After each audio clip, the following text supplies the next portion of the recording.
Petra Evangelical Deliverance Church presents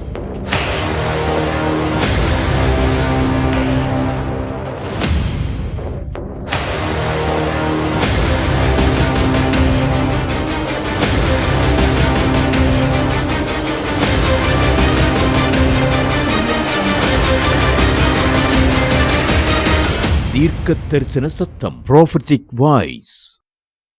பழைய ஏற்பாட்டு காலத்தில் ஆண்டவர் தம்முடைய சித்தத்தை செய்கிறதுக்கென்று ஒருவனை தெரிந்து கொண்டார்.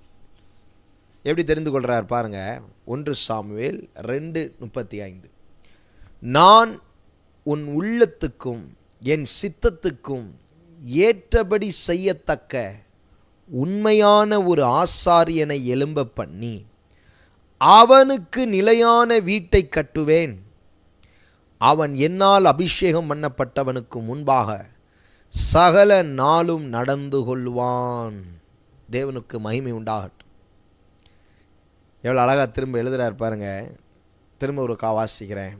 நான் உன் உள்ளத்துக்கும் என் சித்தத்துக்கும் ஏற்றபடி செய்யத்தக்க உண்மையான ஒரு ஆசாரியனை எழும்ப பண்ணி அவனுக்கு நிலையான வீட்டை கட்டுவேன். அவன் என்னால் அபிஷேகம் பண்ணப்பட்டவனுக்கு முன்பாக சகல நாளும் நடந்து கொள்ளுவான். கர்த்தருடைய நாம மகிமை அடையட்டும். உள்ளத்துக்கும் என் சித்தத்துக்கும் செய்யத்தக்க உண்மையான ஒரு ஆசாரியனை எழும்ப பண்ணுவேன். அப்போ தேவன் எப்படிப்பட்டவர்களை எழுப்ப விரும்புகிறார்? இந்த கடைசி நாட்களில் எப்படிப்பட்ட ஒரு ஆசாரிய கூட்டத்தை எழுப்ப விரும்புகிறாரு? உள்ளத்துக்கும் தங்களுடைய சித்தத்திற்கும், அதாவது தேவ சித்தத்துக்கும் அர்ப்பணிக்கிற அல்லது செய்யத்தக்க ஒரு உண்மையான ஆசாரியனை நான் எழும்ப பண்ணுவேன். வெளிப்படுத்தின விசேஷம் 1:6 நீங்கள் வாசித்தா, அவருடைய இரத்தத்தினாலே கழுவப்பட்ட நீங்களும் நானும் ராஜாக்களும் ஆசாரியர்களின் கூட்டமாய் ஏற்படுத்தப்பட்டிருக்கிறீர்கள் என்று எழுதுகிறார். அப்போது புதிய ஏற்பாட்டில் ஆசாரியன் அப்படின்னு சொல்லிட்டா, இயேசுவின் இரத்தத்தால் கழுவப்பட்ட நீங்களும் நானுமே அந்த ஆசாரிய கூட்டம். அப்போ அந்த ஆசாரியத்துவத்தில் ஆண்டவர் ஒரு கூட்டத்தை எழுப்ப விரும்புகிறாராம். இந்த கடைசி நாட்களில் பெட்ரா திருச்சபையில் இந்த சத்தியத்தை கேட்டுக்கொண்டிருக்கிற ஒவ்வொருவருக்கும் கர்த்தர் சொல்கிற வார்த்தை, நான் ஒரு கூட்டத்தை எழுப்புகிறேன், ஒரு ஆசாரிய கூட்டத்தை நான் எழுப்புகிறேன். உள்ளத்துக்கும் என் சித்தத்துக்கும் உண்மையாய் செய்யத்தக்க ஒரு ஆசாரிய கூட்டம். ஆம் கர்த்தருடைய பிள்ளைகளே, அவருடைய உள்ளத்துக்கும் அவருடைய சித்தத்துக்கும் உண்மையாய் செய்யத்தக்கதான ஒரு ஆசாரியன். நீங்கள் அப்படியா? உங்கள் உள்ளத்துக்கும் தேவ சித்தத்துக்கும் நீங்கள் உண்மையாய் செயல்படுகிற அல்லது அவருடைய சித்தத்தின்படி வாழக்கூடிய ஒரு ஆசாரியனா, ஒரு கர்த்தருடைய பிள்ளையா? கர்த்தர் எழும்ப பண்ணுறாரா உங்களை? நான் விசுவாசிக்கிறேங்க. இன்றைக்கி இந்த சத்தியத்தை கேட்டுக்கிட்டு இருக்கிற இந்த வேளையில் நீங்கள் தேவ சித்தத்தை செய்யணும் அப்படிங்கிற ஒரு ஆசாரியத்துவத்தை அபிஷேகத்தோடு நீங்கள் இந்த கடைசி நாட்களில் கர்த்தருக்காக எழும்ப போகிறீர்கள். ஆண்டவர் சொல்கிறாரு, அப்படி செய்கிற அந்த உண்மையான ஆசாரியனுக்காக நான் ஒரு நிலையான வீட்டை கட்டுவேன். நான் ஒரு நிலையான வீட்டை கட்டுவேன். நிலையான வீட்டை கட்டுவேன்னா அர்த்தம் என்ன தெரியுங்களா? அவனுக்குத்தான் பரலோக ஸ்தலத்தில் ஒரு வீட்டை நான் கட்டுவேன். யோவான் 14 முதல் 1-2 வசனங்களை நீங்கள் வாசித்து பார்த்தீங்கன்னா, இதோ நான் போகிறேன், உங்களுக்காக என் பிதாவினுடைய ஸ்தலத்திலே அல்ல, உங்களுக்கு போய் உங்களுக்காகவே ஒரு விசேஷமாக ஒரு ஸ்தலத்தை நான் கட்டப்போகிறேன். நான் கட்டி முடித்த பின்பு நான் இருக்கிற இடத்தில் நீங்களும் வந்து என்னோடே இருக்கும்படி உங்களை வந்து நான் அழைத்து செல்லுவேன் என்று சொல்லுகிறார். அந்த யோவான் 14:1-2 சொல்லப்பட்டதான நான் கட்டப்போகிற ஒரு ஸ்தலம் என்று சொன்னாரே, அந்த ஸ்தலந்தாங்க இங்கே தீர்க்க தரிசனமாக சொல்கிறார், நான் அவனுக்கென்று ஒரு நிலையான வீட்டை கட்டுவேன். அப்போ தேவனுடைய ராஜ்யத்துக்கு, புதிய எருசலேம் சீயோன் நகரத்துக்கு நீங்கள் செல்லுவதற்கு, நீங்கள் இந்த பூமியிலே தேவனுடைய கண்ணில், தேவனுடைய பார்வையில், தேவனுடைய இருதயத்துக்கு ஏற்ற ஒரு ஆசாரியனாக நீங்கள் எழும்பி இருக்க வேண்டும். உள்ளத்துக்கும் தேவ சித்தத்துக்கு உண்மையான ஒரு ஆசாரியனாய் எழும்புகிறவனுக்குத்தான் ஒரு நிலையான வீட்டை கட்டுவேன்ற வாக்கு தத்துவம். அப்போது நித்தியத்தில் உங்களுக்காக ஒரு வாசஸ்தலம் கட்டப்படுது அப்படின்னு நீங்கள் விசுவாசிக்கிறீங்க அப்படின்னா நீங்கள் எப்படிப்பட்டவர்களாக இருக்க வேண்டும்? அதை சுதந்தரிக்க, அந்த வாக்கு தத்தத்திற்கு உரிய வாழ்க்கையை நீங்கள் வாழ நீங்கள் என்ன செய்திருக்கணும்? உள்ளத்துக்கும் தேவ சித்தத்துக்கும் உண்மையாய் செய்யத்தக்கதான ஒரு ஆசாரியனாக நீங்கள் மாறி இருக்க வேண்டும். ஆம், இன்றைக்கு உங்களை அர்ப்பணியுங்கள். தேவன் இந்த கடைசி நாட்களில் ஒரு கூட்டத்தை எழுப்புறாரு, தம்முடைய சித்தத்தை செய்ய, தேவ சித்தத்தை நிறைவேற்ற தேவன் ஒரு கூட்டத்தை எழுப்புகிறார். வாலிப பிள்ளைகள், ஸ்திரீமார்கள், சகோதரர்கள், இந்த செய்தியை கேட்டுக்கொண்டிருக்கிற நீங்கள் அத்தனை பேரும் கர்த்தர் உங்களை தம்முடைய தயவுள்ள சித்தத்தை செய்யும்படியாக உங்களை எழுப்புகிறார். எழும்புங்கள். அவருடைய வசனத்தை பிடித்து கொண்டு தேவ சித்தத்தை நிறைவேற்றி உங்கள் ரட்சிப்பு நிறைவேற பிரயாசப்பட்டு இந்த பூமியிலே சுடர்களைப் போல பிரகாசியுங்கள் என்று நான் உங்களை அழைக்கிறேன். கர்த்தர் நல்லவர், அவர் கிருபை என்றும் உள்ளது. ஐயா, அவருடைய சித்தத்தை நீங்கள் செய்யணும் அப்படின்னா அவர் உள்ளத்தை நீங்கள் அறிந்திருக்கணும். அவர் உள்ளத்தை நீங்கள் அறிந்திருந்தால் மட்டும்தான் அவர் சித்தத்தை நீங்கள் செய்ய முடியும். இப்போ கிறிஸ்தவ வாழ்க்கை எப்படின்னா, ஆண்டவரை ஒரு பெரிய தெய்வமாக பார்த்து கொண்டே இருக்கிறபடினால, அவர் ஒரு தெய்வம் அப்படிங்கிற ஒரு மன தைரியம், ஒரு தேவ பயம் நமக்குள்ளே இருக்கிறதுனால நம்மளுடைய கிறிஸ்தவ வாழ்க்கை ரொம்ப ஒரு எப்படி சொல்கிறது, ஒரு ஒழுங்குள்ள, ஒரு ஒழுக்கம் நிறைந்த, ஒரு பிரமாணம் நிறைந்த வாழ்க்கையாக இருக்கிறபடினால நம்ம அவர்கிட்ட போகும்பொழுதெல்லாம் ஒரு முறையோடு போய் நிற்கிறோம்.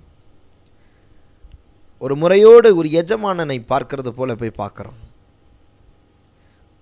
அப்படி அல்ல தேவன் கிறிஸ்தவ வாழ்க்கையில் எதிர்பார்க்கிறது. ஒரு கட்டாயத்தின் பேரில் வாழ்கிற கிறிஸ்தவ வாழ்க்கை அல்ல தேவன் விரும்புவது. ஒரு தண்டனைக்கு உட்பட்டு வாழ்வதல்ல ஒரு கிறிஸ்தவ வாழ்க்கை வாழ்வது. ஒரு கட்டுப்பாட்டுக்குள்ளே உங்களை அடக்கி வச்சு சித்திரவதை செய்து வாழ வைக்கிறது அல்ல கிறிஸ்தவ வாழ்க்கை. நீங்கள் அப்பா பிதாவே என்று கூப்பிட பண்ணுகிற புத்திர சுவிகாரத்தை பெற்ற தேவ ஜனங்கள். You have a spirit of adoption to call him Abba Father. அவரை அப்பா அப்படின்னு கூப்பிடுற ஒரு புத்திர சுவிகாரத்தின் ஆவியை பெற்றிருக்கிறீங்க. ஆமென். ஆம், அவர் தெய்வம்தான். அதே சமயம் அவர் உங்களுக்கு தகப்பன். அதே சமயம் அவர் உங்களுக்கு ஒரு சிநேகிதன். நீங்கள் தேவ சித்தத்தை நிறைவேற்றணும் அப்படின்னா ஆண்டவர் இயேசு சொல்லித்தரார், ஒருவன் இந்த சிலுவையை சுமந்து என்னை பின்பற்றி வரலான். அவன் வரலன்னா அவன் தேவ சித்தத்தை செய்யவே முடியாது. ஒரு சீசன் சொல்கிறான், என் தகப்பன் இறந்துட்டார், அடக்கம் பண்ணவர்கள் போய் செத்தவர்கள் போய் அடக்கம் பண்ணட்டும் அப்படிங்கிறார் ஆண்டவர். நீ என்னை பின்பற்றி வா. ஒரு வழி வருது அங்கே. தேவ சித்தம் செய்கிறதுல ஒரு வழி வருது. தேவனுக்கு மகிமை உண்டாகட்டும். தேவ பிள்ளைகளே, உங்கள் விருப்பம், உங்கள் ஆசை எல்லாமே அவருடைய சித்தத்துக்கு ஏற்றதாக மாறணும் அப்படின்னா you have to know his heart. அவருடைய இருதயத்தை, அவர் உள்ளத்தை நீங்கள் அறிந்திருக்கணுங்க. நீங்கள் அவர் உள்ளத்தை அறியலைன்னா நீங்கள் தேவ சித்தத்தை நிறைவேற்றவே முடியாது. அப்போ நீங்கள் அவர் ஒரு எஜமானனா, ஒரு தெய்வமா, ஒரு பெரிய கடவுளா, அவருக்கும் எனக்கும் ரொம்ப பெரிய டிஸ்டன்ஸ் இருக்குது, அவர்கிட்ட நான் சீக்கிரமாக கிட்ட நெருங்க முடியாது அப்படிங்கிற ஒரு மனப்பக்குவத்தில் இருந்தீங்கன்னா, அப்படிப்பட்ட ஒரு கிறிஸ்தவ வாழ்க்கையை வாழ்ந்துக்கிட்டு இருப்பீங்கன்னா உங்களால் தேவனுடைய உள்ளத்தை புரிந்து கொள்ளவோ விளங்கி கொள்ளவோ முடியவே முடியாது. அப்போ மாறாக அவரை பின்பற்றி வாருங்கள் என்று சொன்னாரே, அவர்களை பார்த்தவர் என்ன சொல்கிறாருன்னா, என்னை பின்பற்றி வருகிற நீங்கள் எனக்கு வேலைக்காரர்களாக அல்ல, நீங்கள் ஏதோ அடிமையாக அல்ல, நீங்கள் எனக்கு சிநேகிதர்களாக இருங்கன்றார். ஏங்க ஒரு சிநேகிதன் இடத்துக்கு கொண்டு வர்றார் நம்மளை. எதுக்குன்னா அப்பத்தான் அவர் தம்முடைய உள்ளத்தை நமக்கு வெளிப்படுத்த முடியும் என்பதற்காக. நீங்கள் வாழ்கிறீங்களே கிறிஸ்தவ வாழ்க்கை, எப்படி வாழ்கிறீங்க? சண்டே சர்ச்சுக்கு போகிறீங்க, வெனஸ்டே சர்ச்சுக்கு வரீங்க, சர்ச்சில் கூட்டம் இருந்தால் வரீங்க, நினச்சா வரீங்க, நினச்சா வரல. ஒரு ஒழுங்கு, இப்படிலாம் கடவுளை கூப்பிடணும், இப்படி தான் நம்ம கர்த்தரை தேடணும் அப்படின்னு நம்ம வச்சுருக்கிறோம். நான் ஞாபகம் வச்சுருக்கிறோம். அப்படி ஒரு ட்ரெடிஷன் வச்சுருக்கிறோம். அப்படி இல்லை, அப்படி இல்லைங்க. ஆண்டவர் அதெல்லாம் உடைக்கிறார். உடைச்சி உனக்கு எனக்கு இருக்கிற உறவு தான் முக்கியம் அப்படிங்கிறார். அந்த உறவில் ஒரு சிநேகிதன் உறவுக்குள்ளே வா அப்படிங்கிறார். நீ சிநேகிதனாக மாறு, எனக்கு யூ பிகம் மை ஃப்ரெண்ட். ஏங்க ஒரு பிள்ளை ஒரு வீட்டில் அப்பா அம்மாவுக்கு சொல்லாமல் வெளியில் போயிடுச்சு. அந்த பிள்ளை எங்கன்னு சொல்லி போலீஸ்காரங்க வீட்டுக்குள்ளே வந்து அடியோத்தனமாக அடிக்கிறாங்க. யாரை? அப்பாவை.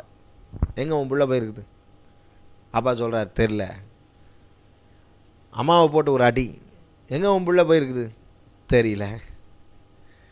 வீட்டில் இருக்கிற அண்ணன் தங்கச்சி அக்கா தங்கச்சிங்க எல்லாத்தையும் போட்டு அடிக்கிறேன். எங்கே போயிருக்குது உன் பிள்ளை? தெரியல. டக்குன்னு பக்கத்தில் அவன் ஃப்ரெண்டு நின்றுட்டு இருந்தாங்க. ஒரு அடி ஃப்ரெண்டை அடிக்கிறதுக்கு அந்த ராடை, அந்த கம்பை எடுத்த உடனே ஐயோ நான் சொல்லிடுறேன் சினிமா பார்க்க போயிருக்கிறான். பாருங்க, அப்பாவுக்கு தெரில, அம்மாவுக்கு தெரில, ஆனால் யாருக்கு தெரியுது? ஒரு ஃப்ரெண்டுக்கு தெரியுது. யார்கிட்ட நம்மளுடைய உள்ளத்தை திறந்து பேசுவோம் தெரியுமா? ஒரு ஃப்ரெண்டுக்கிட்ட உள்ளத்தை திறந்து பேசுவோம். நம்ம யாரை அதிகமாக நம்புகிறோமோ, யாரை அதிகமாக நேசிக்கிறோமோ, ரிலேஷன்ஷிப் எப்படி இருக்குன்னு பார்த்து தாங்க நம்ம உள்ளத்தை திறப்போம். நம்முடைய உள்ளத்தை எல்லாத்துக்கிட்டே திறக்க முடியாது. we won't share to anybody. இந்த செய்தியை கேட்டுக்கிட்டு இருக்கிற நீங்கள் எல்லாருமே கூட உங்கள் உள்ளத்தை எல்லாத்துட்டையும் திறந்துருக்கீங்களா? இல்லையே. உங்களை எல்லாரும் பார்க்குறாங்க, நீங்கள் சிரிக்கிறீங்க, உங்களை எல்லாரும் பார்க்குறாங்க, நீங்கள் சந்தோஷமாக இருக்கீங்கன்னு தெரியுது. நீங்கள் வரீங்க, சர்ச்சுக்கு போகிறீங்க, எல்லாருக்கும் சபையில் உங்களை தெரியுது. ஆனால் உங்கள் உள்ளத்தில் உண்மையாக என்ன இருக்குன்னு யாருக்காவதுக்கு தெரியுமா? தெரியவே தெரியாது. ஏன்னா உங்கள் உள்ளத்தை நீங்கள் திறந்து அவங்கள்ட்ட சொல்கிற அளவுக்கு உங்களுக்கும் அவங்களுக்கும் எந்த அளவுக்கு உறவு இருக்குங்கிறது தான் ரொம்ப முக்கியம். உங்கள் உறவு நல்ல ஒரு சிநேகித உறவாக நீங்கள் நம்பி உங்கள் உள்ளத்தை திறக்கிற அளவுக்கு இருந்தாங்கன்னா நீங்கள் நிச்சயமாக யாருக்கும் சொல்லாத விஷயத்தெல்லாம் அவங்கள்ட்ட சொல்லியிருப்பீங்க. அதுபோல தான் ஆண்டவர் இயேசு சொல்கிறாரு, அப்பா என் உள்ளத்துக்கும் என் சித்தத்துக்கும் செய்யத்தக்க ஒரு உண்மையான ஒரு ஆசாரியனை நான் எழும்ப பண்ணி அப்படிங்கிறார்ல 1 சாமுவேல் 2:35. அப்போ தேவனுடைய உள்ளத்தையும் அவருடைய சித்தத்தையும் நாம் அறிந்து கொள்ளுகிறதுக்கு நாம் ஒரு அடிமையாக இருந்தால் அவர் உள்ளத்தை நமக்கு திறக்க மாட்டார். நாம் ஏதோ ஒரு பெரிய கடவுள், நான் ஒரு பக்தன் அப்படிங்கிற ஒரு நிலையில் இருந்தால் அவர் உள்ளத்தை நமக்கு திறக்க மாட்டார். நீங்கள் அவர் ஃப்ரெண்டாக இருந்தீங்கன்னா அவர் உங்களுக்காக எல்லாத்தையுமே உள்ளத்தை திறந்து பேசுவார்.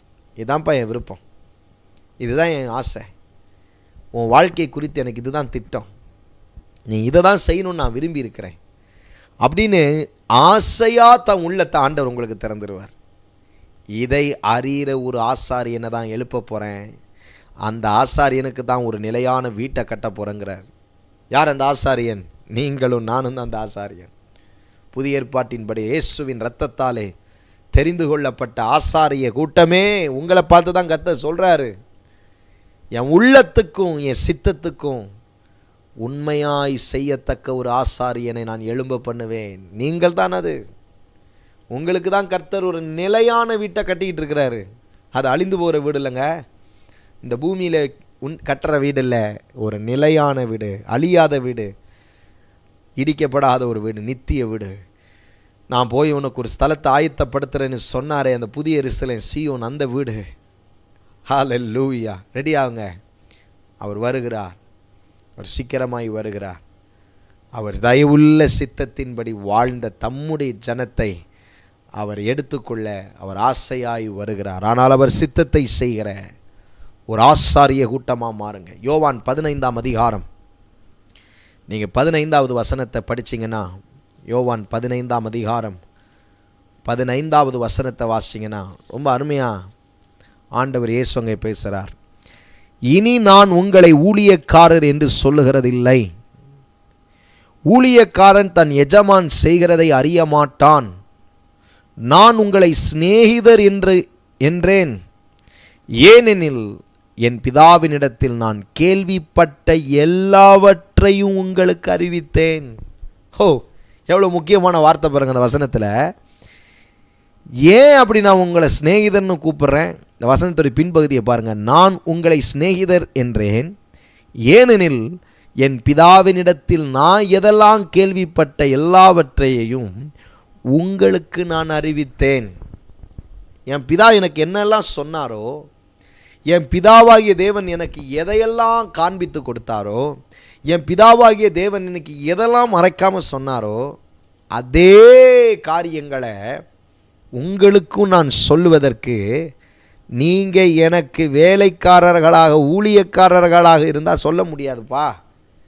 நீங்கள் என் சிநேகிதனாக மாறினீங்கன்னா நான் எதையும் உங்களுக்கு மறைக்காமல் சொல்லுவேன். என் உள்ளத்தை திறப்பேன், என் சித்தத்தை நான் உங்களுக்கு சொல்லுவேன். அப்படி செய்வீங்கன்னா ஒரு நிலையான ஒரு வீட்டை நான் உங்களுக்கு கட்டுவேன் அப்படிங்கிறார். எத்தனை ஒரு பெரிய ஆச்சரியம் பார்த்தீங்களா? அப்போது நீங்கள் இனி ஒரு விசேஷமான உறவுக்கு நேராக கடந்து வரணும். You cannot be a servant for God hereafter, but a friend of God. தேவனுடைய சிநேகிதனாக நீங்கள் மாறணுங்க. அந்த சிநேகிதனுக்கு தான் எதை திறப்பார்? உள்ளத்தை திறப்பார். அதை தான் 1 சாமுவேல் 2:35 படிச்சிங்க. உள்ளத்துக்கும் என் சித்தத்துக்கும் செய்யத்தக்க உண்மையான ஒரு ஆசாரியனை எழும்ப பண்ணி. Oh my God! இன்றைக்கு அவருடைய உள்ளத்தை நீங்கள் அறிய அவருக்கு ஒரு சிநேகிதனாக மாற உங்களை அர்ப்பணிப்பீங்களா? பெற்றா விசுவாசிகளே, அவர் உங்களை அழைக்கிறார். எதற்கு? ஊழியம் செய்ய. அவர் உங்களை அழைக்கிறார். எதற்கு? நீங்கள் பெரிய காரியத்தை கடவுளுக்காக செய்ய. ஆமாம், உண்மைதான். ஆனால் அதே சமயம் அவர் உங்களை அழைக்கிறார். எதற்கு? அவர் தம்முடைய உள்ளத்தையும் அவர் சித்தத்தை எல்லாம் உங்களுக்கு வெளிப்படுத்த உங்களை ஒரு சிநேகிதனாக அழைக்க அவர் விரும்புகிறார். தேவ சித்தம் அறியணுமா? Do you want to know the will of God? தேவ சித்தத்தின் பரிபூரணத்தை நீங்கள் தெரிஞ்சுக்கணுமாங்க? இன்றைக்கி ஒரு முடிவு எடுத்தே ஆகணும். நீங்கள் உங்களுக்கும் தேவனுக்கும் இருக்கிறதான எல்லாம் டிஸ்டன்ஸ் பேரியர்ஸ், எல்லா விதமான தூரத்தையும் உடைச்செறிந்து நீங்கள் அவருக்கு சமீபமாக கிட்டி வரணும். நீங்கள் அவர் நம்புகிற ஒரு சிநேகிதனாக மாறணும்.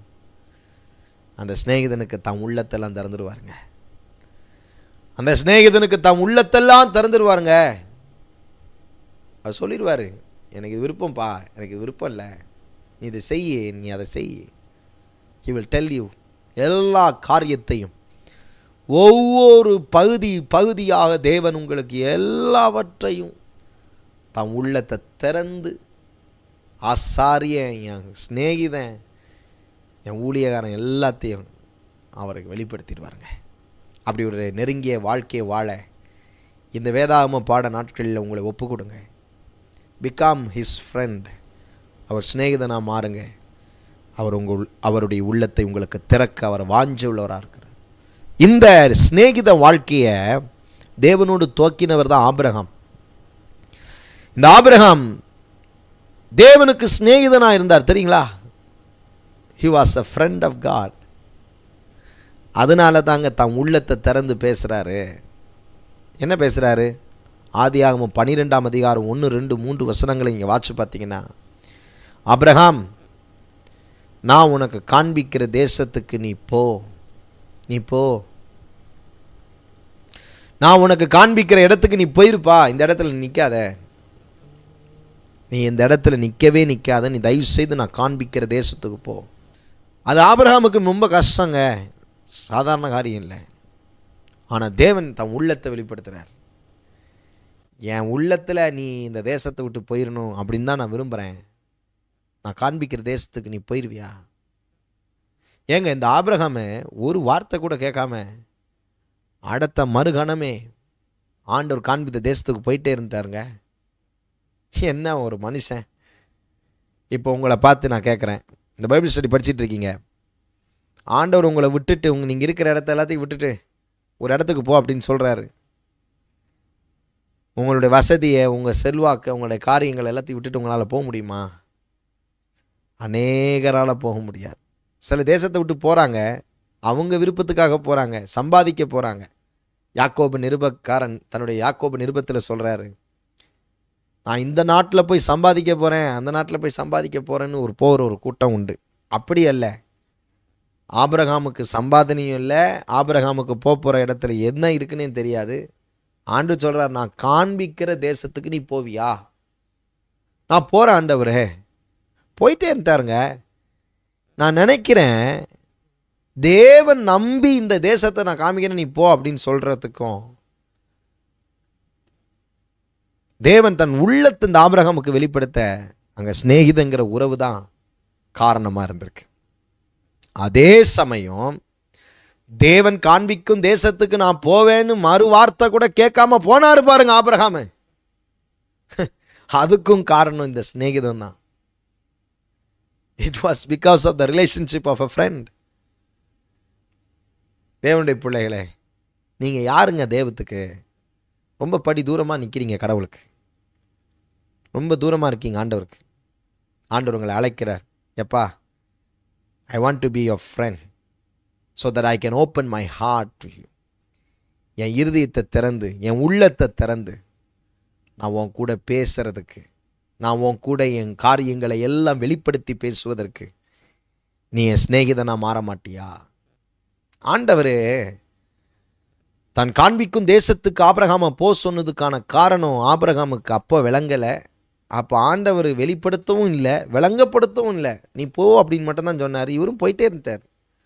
ஆனால் பின் நாட்களில் தான் நம்ம விளங்குகிறோம், ஏன் ஆண்டவர் தேசத்தை விட்டு போ அப்படின்னாருன்னா, லோத்து சோதங்கொமோராவில் இருக்கும்போது சோதங்கொமோராவை தேவனை அழிக்க சித்தம் கொண்டாருங்க. ஆண்டவர் அழிக்க நினைத்த பொழுது, நினைக்கிறதுக்கு முன்பாக, அழிக்க திட்டம் போடும் போதே ஆண்டவர் ஆபிரகாம் அந்த இடத்த விட்டு கலப்புறார். நீ என் சிநேகிதம்பா, நான் உனக்கு எதையும் மறைக்க மாட்டேன், நீ போயிடு, நீ இந்த தேசத்தில் இருக்காத, நான் காண்பிக்கும் தேசத்துக்கு நீ போ. அதான் மேட்ரு. ஒரு ஃப்ரெண்டாக தேவன் எதையுமே மறைக்காமல் பேசினார் பார்த்தீங்களா? ஒரு ஃப்ரெண்டாக ஆபிரகாமும் எந்த விதமான கொஸ்டின்ஸையும் கேட்காம, yes Lord I will go அப்படின்னு போனார் பார்த்தீங்களா? அதுக்கு எந்த விதமான விளக்கமும் அந்த நேரத்தில் தெரியல. நான் வேதத்தை வாசிக்கிற நமக்கு விளங்குது.